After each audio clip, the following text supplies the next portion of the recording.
These first 2 Sundays in the season of Lent each year are really focused upon discovering Christ. Who is Christ? Right? Now, last week at this time, if you remember, in our first exciting episode, right, Jesus was tempted. Right? That was a very important text because it shows us who Jesus is not. It shows us who Jesus is not. Right? So remember that story, right? Jesus is out in the wilderness and he's being tempted by Satan, and Satan says, "Here, you're hungry, right?" And Jesus says, "Yeah." And Satan says, "Here, there's a rock, turn it into bread." And Jesus says, "No." Right? Because that's not who he is. Jesus is God. He has all power, but he does not have power, does not use power over creation for his own needs. Right? He doesn't use his power for himself. And Satan says, "If you worship me, I'll make you the king of all you survey." And Jesus says, "No." Right? Once again, Jesus rejects using power over people for his own aggrandizement, if you will. Satan takes one more try, right? "Throw yourself from the top of the temple in Jerusalem, and the angels will snatch you up and keep you from getting killed," as it were. And Jesus says, "No." Right? Jesus does not use his power over divine beings for his own selfish needs, if you will. Right? So, put that all together. Jesus rejects power over creation. Jesus rejects power over people. Jesus rejects power over divine beings for his own selfish needs. He shows us who he is not. Right? Indeed, he is the king. Indeed, he has power, but he does not use that power for himself. And in that, we discover who he's not. And at the same time, we discover a little bit, we get a glimpse of what it means for God to use God infinitely. God has infinite power, right? That's why God's God, right? Right? Look at the job description for God. First line, all powerful. Right? But God does not use God's power for God's self. It's not about him, as it were. Unlike us, right? When almost all the time it's all about me. This week, we hear this reading of the so-called Transfiguration. We hear this reading on this Sunday every year, right? Just like the temptation is the first Sunday every year. And today we learn who Jesus is, or get a glimpse of who he is. Now, poor Peter, James, and John, they don't get it, right? And that's pretty typical, right? Especially Peter. Peter is clueless most of the time. Right? They don't get it, but at least in this event, Jesus reveals who he is. So what happens? He goes up onto the mountain to pray. Now, when you hear these stories, especially the stories of the Gospels, little details should be given great attention, right? Because it's those details that should be triggers from memory. Okay, going up on a mountain. Who goes up on a mountain? Moses goes up on a mountain. Ding, ding, ding, right? Right? To encounter God, to receive the law, to receive the Torah, to receive the commandments. Good. Who else goes up on a mountain? Elijah. Elijah goes up on a mountain. Right? To have this mysterious encounter with God. Right? And then what happens? Jesus' face changed in appearance. In appearance. This is a subtle point, but very important. His face itself doesn't change. It changes in appearance. How it is seen. That's real important. Hold that thought. And behold, we have two guests. And guess who they are? Moses and Elijah, just as we expected. Right? Just as we expected. And what are they there for? They spoke of Jesus' exodus that he was going to accomplish in Jerusalem. His exodus. Ding, ding, ding, ding, right? Another word. What was that about? We all know what that is about, right? That was the great, we got a book in the Bible called Exodus. Right? That's a powerful story, and we read it it's a very important text that we read in Lent every year. Right? I don't know if they still do it. Back in the day, they'd always show the Ten Commandments sometime around this time, right? What was the Exodus? The people of Israel are called, liberated by God from slavery and led to the Promised Land. Right? Led to the Promised Land. That was their exodus. What's in the Promised Land? Jerusalem. Right? And how long did that take? 40 years. 40.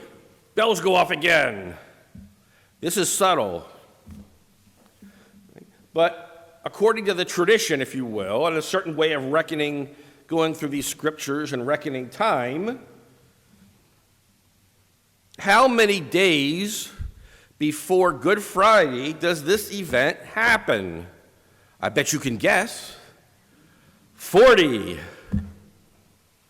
Right? Jesus is about to begin his 40-day exodus towards the Promised Land. But not, going back to last week, but not to free himself from slavery, because he certainly could. He could say, I am enslaved by this human body.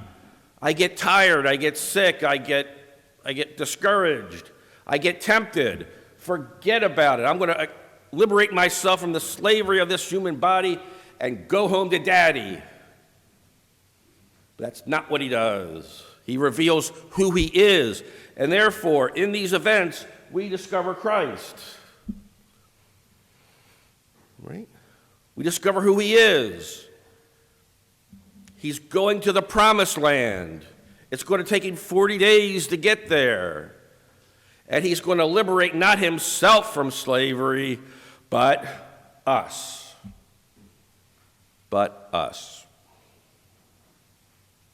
He reveals who he is. And indeed,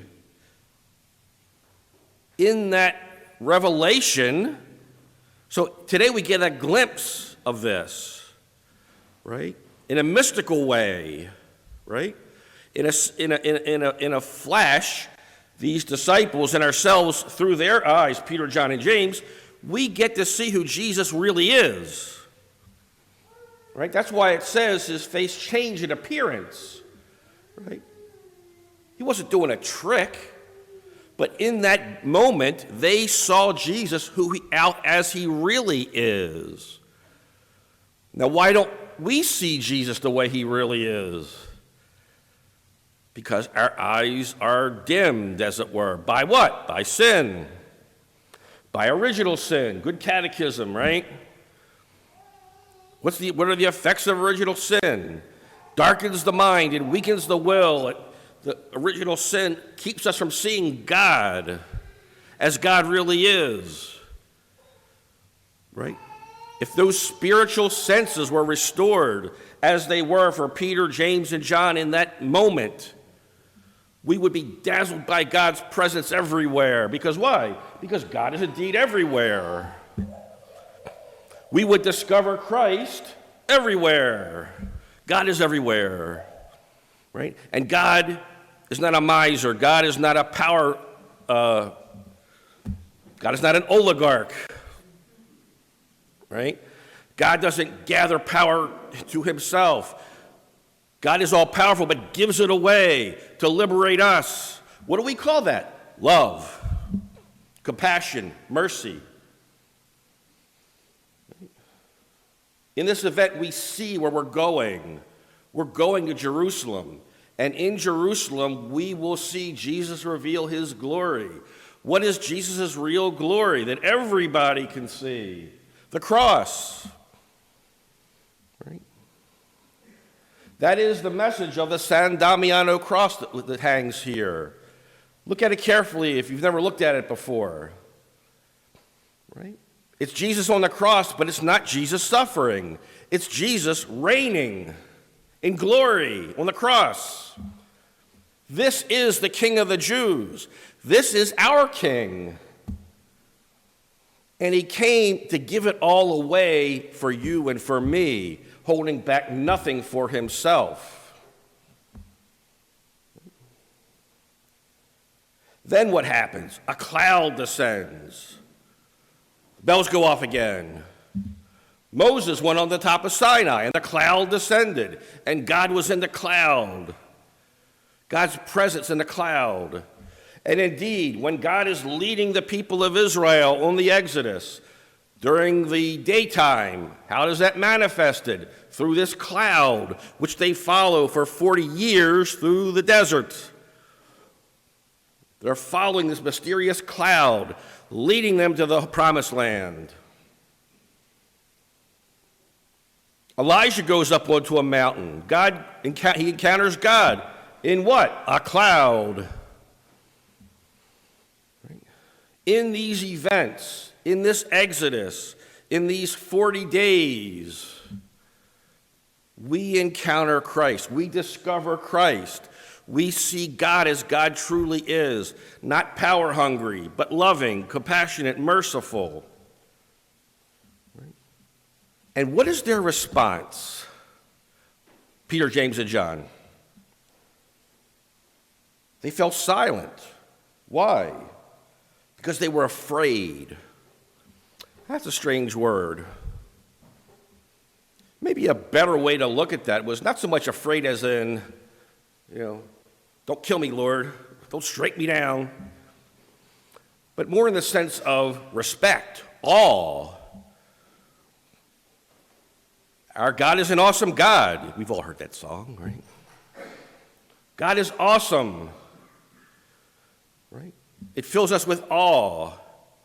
And when you encounter that awesomeness of God, what is our only response? Silence. What do you say to that, right? You've all been there, probably. Somebody does something really nice for you. Maybe they give you a special gift or whatever. What often is our response to that? We don't know what to say. Right? We don't know what to say. We're struck silent. What can you say? Right? You've left me speechless. You're probably saying, I wish he had. No. Right? Right? Silence. What is the ultimate response to God? To God's love, God's mercy, God's compassion? Silence. And to embrace the mystery of God in the cloud. Not to try to figure it out, but to surrender. Because to whom else can we surrender? Right? It's one of the times where Peter gets it right. Jesus asked Peter, why are you guys still hanging around? And Peter says, Lord, to whom shall we go? You indeed have the words of eternal life.